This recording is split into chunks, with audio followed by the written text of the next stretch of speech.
Hello friends, welcome to honey GS classes. Current affairs revision సిరీస్లో మనకి ఈ క్లాస్లో రిపోర్ట్స్ అండ్ ఇండెక్స్ ఈ ఇయర్ లోపల జూన్ నుంచి సెప్టెంబర్ మాసంలో జరిగిన రిపోర్ట్స్ ఏవైతే ఉన్నాయో, ఇండెక్స్ ఏవైతే ఉన్నాయో వాటిని మన అధ్యయన సౌలభ్యం కోసం అని చెప్పేసి మొత్తం 5 చాప్టర్స్గా డివైడ్ చేయడం జరిగింది. సో మనకి దీనికి సంబంధించిన పార్ట్ 1 అని చెప్పేసి క్లాస్ అండ్ వీడియో గ్రూప్లో ఉన్నది. సో పార్ట్ 1లో ఏం జరిగింది అంటే 2022లో 12 మాసాలు, 23 లోపల జనవరి నుంచి మే వరకు మనం డిస్కస్ చేసినాం. ఒకసారి బ్రీఫ్గా చూస్తే గతంలో రిపోర్ట్స్ గ్రూప్ 1 ప్రిలిమ్స్ 2.0 కంటే ముందు మనం ఈ డెమోగ్రఫీ రిపోర్ట్స్ అని చెప్పేసి ఫస్ట్ ఉన్నది. డెమోగ్రఫీ అంటే మనకి జనాభా మీద వస్తుంది. సో వరల్డ్ పాపులేషన్ రిపోర్ట్ అని చెప్పేసి, హెచ్డిఐ రిపోర్ట్ అని చెప్పేసి, గ్లోబల్ జెండర్ గ్యాప్ రిపోర్ట్ అని చెప్పేసి మనం డిస్కస్ చేసినాం. సో తర్వాత ఉన్నది గవర్నెన్స్ రిపోర్ట్ అని చెప్పేసి పరిపాలన ఆధారంగా కొన్ని సంస్థలు కొన్ని నివేదికలు ఇస్తాయి. ఫర్ ఎగ్జాంపుల్ మనకి ప్రెస్ ఫ్రీడమ్ ఇండెక్స్ అని చెప్పేసి ప్రెస్ యొక్క ఫ్రీడమ్ బట్టి రిపోర్ట్ ఇస్తుంది. సో అటువంటి మనకి గవర్నెన్స్ కిందికి వస్తుంది. తర్వాత రూల్ ఆఫ్ లా అని చెప్పేసి, వరల్డ్ హ్యాపీనెస్ ఇండెక్స్ అని చెప్పేసి, గ్లోబల్ పీస్ ఇండెక్స్ అని చెప్పేసి ఇవన్నీ మనకు డెమోక్రసీ ఇండెక్స్ అని చెప్పేసి ఇవన్నీ గవర్నెన్స్ కిందికి వస్తాయి. తర్వాత హెల్త్ అండ్ ఎన్విరాన్మెంట్ అని చెప్పేసి ఆరోగ్య పర్యావరణ విషయంలో ఏ సంస్థలు ఏ నివేదికలు ఇస్తాయని చెప్పేసి మనం డిస్కస్ చేసినాం. అందులో గ్లోబల్ హంగర్ ఇండెక్స్ అని చెప్పేసి అది మనకి హెల్త్ మీద వస్తుంది. క్లైమేట్ చేంజ్ పర్ఫార్మెన్స్ ఇండెక్స్ అని చెప్పేసి విపత్తుల మీద మనకి ఇంకో రిపోర్ట్ వచ్చింది. వరల్డ్ ఎయిర్ క్వాలిటీ ఇండెక్స్ అని చెప్పేసి ఇవన్నీ హెల్త్ సంబంధించిన రిపోర్ట్స్. తర్వాత ఎకనామీ మీద మనకి SIPRI report, global innovation report, logistic performance index, economic freedom index, సంపన్న నగరాలు, గ్లోబల్ యూనికార్న్ రిపోర్ట్స్ అని చెప్పేసి డిస్కస్ చేసినాం. అవి కాకుండా మనకి ఇండియాలో మనకి నీతి ఆయోగ్ రిపోర్ట్స్ వెరీ ఫేమస్. ఇంకా కొన్ని సంస్థలు రిపోర్ట్స్ ఇస్తాయి, అవి ఇండియా కేటగిరీ కింద డివైడ్ చేసి అధ్యయనం చేసినాం. ఇదంతా పార్ట్ 1లో 17 మంత్స్ కరెంట్ అఫైర్స్ మనకి వీడియో ఉన్నది, ప్లస్ నోట్స్ కూడా మనకు కనిపిస్తుంది. ఇప్పుడు ఈ 4 మంత్స్ కోసం అని చెప్పేసి ఫస్ట్ మనకి ఉన్నది సో ఎకనామీ రిపోర్ట్స్. అంటే ఆర్థిక అంశాల విషయంలో దేశం యొక్క పర్ఫార్మెన్స్ బట్టి కొన్ని సంస్థలు కొన్ని రిపోర్ట్ ఇస్తాయి. సో మనకి ప్రతి రిపోర్ట్లో టేబుల్ ఉన్నది. ఇన్ఫ్యాక్ట్ టేబుల్లో ఏముంటుందంటే ఫస్ట్ రిపోర్టు పేరు ఉంటుంది. సో రిపోర్టు పేరేంటి, ఏ సంస్థ ఇస్తుంది, నెక్స్ట్ ఫస్ట్ ర్యాంక్ ఎవరు, 3 దేశాల పేర్లు రాసిన మనము, లాస్ట్ 3 కంట్రీస్, ఇండియా ప్లేస్ ఎంత అని చెప్పేసి ఈ 5 టేబుల్స్ మనం అధ్యయనం చేయాలి. రిపోర్ట్ నేమ్ ఏంటి, ఏ ఇన్స్టిట్యూషన్ ఇస్తుంది, ఫస్ట్ 3 కంట్రీస్ ఏంటి, లాస్ట్ 3 కంట్రీస్ ఏంటి, ఇండియా రిపోర్ట్ ఏంటి. మనం చూసి అవ్వడం ఈజీ, కానీ ఈ లాస్ట్ 3 రిపోర్ట్లు దాదాపుగా అవసరం లేదు. సో ఫస్ట్ 3 గుర్తుపెట్టుకోవాలి, ఇండియా ప్లేస్ గుర్తుపెట్టుకోవాలి, ముఖ్యంగా ఇండియా ప్లేస్ బాగా గుర్తుపెట్టుకోవాలి. సో కొన్ని ఫేమస్ రిపోర్ట్లో మాత్రము ఫస్ట్ 3 కంట్రీస్ గుర్తుపెట్టుకోవాలి. సో వరల్డ్ హ్యాపీనెస్ ఇండెక్స్ అని చెప్పేసి, ఎకనామిక్ ఫ్రీడమ్ ఇండెక్స్ లాంటి విషయంలో 3 కంట్రీస్ గుర్తుపెట్టుకోవాలి. జనరల్గానైతే India place very very important and first country పేరు గుర్తుపెట్టుకోవాలి.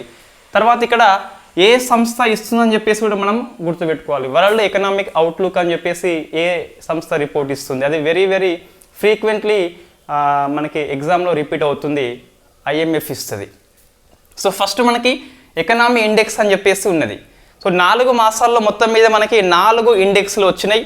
ఒకటి ఎకనామీ ఫ్రీడమ్ ఇండెక్స్ అని చెప్పేసి వచ్చింది, గ్లోబల్ ఇన్నోవేషన్ ఇండెక్స్ అని చెప్పేసి వచ్చింది, హెన్లీ పాస్పోర్ట్ ఇండెక్స్ అని చెప్పేసి వచ్చింది, గ్లోబల్ కాంపిటేటివ్నెస్ ఇండెక్స్ అని చెప్పేసి వచ్చింది. సో 4 రిపోర్ట్ల కోసం మనకి ఏ రిపోర్టు పేరేంటి, సంస్థ ఏంటి, ఫస్ట్ 3 కంట్రీస్ ఏంటి, లాస్ట్ ఏంటి, ఇండియా ప్లేస్ ఏంటి అని చెప్పేసి గుర్తుపెట్టుకోవాలి. దీనికోసం మనకి ఎక్స్ప్లెయిన్ ఏం అవసరం లేదు, జస్ట్ మనకి ఫ్యాక్ట్ బిట్సే కాబట్టి రెగ్యులర్ క్లాస్ మనం డిస్కస్ చేసినాం ఆల్రెడీ విపులంగా. ఇక్కడ మాత్రం మనకి క్షుణ్ణంగా అవసరం లేదు, జస్ట్ బ్రీఫ్గా ర్యాంక్ ఏంటి అని చెప్పేసి చూసుకుంటాం అంతే. సెకండ్ మనకి సో గవర్నెన్స్ ఇండెక్స్ అని చెప్పేసి పరిపాలన ఆధారంగా రిపోర్ట్ వస్తుంది. ఇందులో గ్లోబల్ పీస్ ఇండెక్స్ ఉంది, వెరీ వెరీ ఫేమస్. తర్వాత గ్లోబల్ లివబిలిటీ ఇండెక్స్ అని చెప్పేసి ఉన్నది. సో 2 రిపోర్ట్స్ మనం అధ్యయనం చేస్తాం గవర్నెన్స్ కింద. ప్రతి రిపోర్ట్లో సంస్థ పేరు, ఇండియా ర్యాంక్ అనేది బాగా గుర్తుపెట్టుకోవాలి. తర్వాత హెల్త్ అండ్ ఎన్విరాన్మెంట్ కింద ఏ రిపోర్ట్ వస్తాయి మనకు ఈ 4 మాసాల్లో అంటే ఎయిర్ క్వాలిటీ లైఫ్ ఇండెక్స్ అని చెప్పేసి ఉన్నది, ఎనర్జీ ట్రాన్సిషన్ రిపోర్ట్ అని చెప్పేసి ఉన్నది. సో ఓన్లీ 2 రిపోర్ట్స్ ఉన్నాయి కాబట్టి మనకి ఈజీగా అధ్యయనం చేయవచ్చు. నెక్స్ట్ డెమోగ్రఫీ కింద గ్లోబల్ జెండర్ గ్యాప్ రిపోర్ట్ అని చెప్పేసి ఉన్నది. సో అది మన వెరీ ఫేమస్ ఇండియా ప్లేస్ 127 అని చెప్పేసి గుర్తుపెట్టుకోవాలి. సో ఐస్లాండ్ వరుసగా 14th ఇయర్ ఈ జెండర్ గ్యాప్ లోపల ఫస్ట్ ప్లేస్ అయితే ఆక్రమణ చేసింది. దీన్ని వరల్డ్ ఎకనామిక్ ఫోరం అయితే ఇస్తుంది. తర్వాత ఇండియా అని చెప్పేసి ఉన్నది. ఇండియాలో నేను ఇన్ఫ్యాక్ట్ 1 2 3 4 5 6 7 8 9 రిపోర్ట్స్ ఉన్నాయి. ఈ 9 రిపోర్ట్లో మనకి నీతి ఆయోగ్ రిపోర్ట్ అయితే వెరీ వెరీ వెరీ ఇంపార్టెంట్. ఎక్కువ టీఎస్పీఎస్సీ కానీ ఏపీపీఎస్సీ కానీ నీతి ఆయోగ్ రిపోర్ట్స్ ఫోకస్ చేస్తుంది. నీతి ఆయోగ్ రిపోర్ట్లో first 3 places Telangana AP places, last 3 places తప్పనిసరిగా గుర్తుపెట్టుకోవాలి. ఫర్ ఎగ్జాంపుల్ మనకి ఎక్స్పోర్ట్ ప్రిపేర్డ్నెస్ ఇండెక్స్ అని చెప్పేసి నీతి ఆయోగ్ ఇచ్చింది. రిపోర్ట్ పేరేంటి? ఎక్స్పోర్ట్ ప్రిపేర్డ్నెస్ ఇండెక్స్ అని చెప్పేసి ఎగుమతి విషయంలో రిపోర్ట్ అది నీతి ఆయోగ్ ఇస్తుంది. ఫస్ట్ 3 కంట్రీస్ కర్ణాటక, తమిళనాడు, మహారాష్ట్ర, కర్ణాటక అని చెప్పేసి ఉన్నది. In fact Telangana place 6, AP place 7 అని చెప్పేసి 8 అని చెప్పేసి ఉన్నది.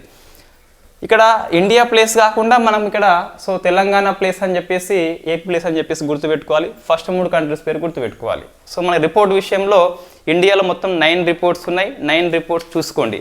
ఈ నీతి ఆయోగ్ కాకుండా కొన్ని మినిస్ట్రీ అయితే ఇస్తుంది. ఫర్ ఎగ్జాంపుల్ మనకి స్వచ్ఛ వాయు సర్వేక్షణ రిపోర్ట్లో ఇండోర్ ప్రథమ స్థానంలో వచ్చింది. దీన్ని పర్యావరణ శాఖ ఇస్తుంది.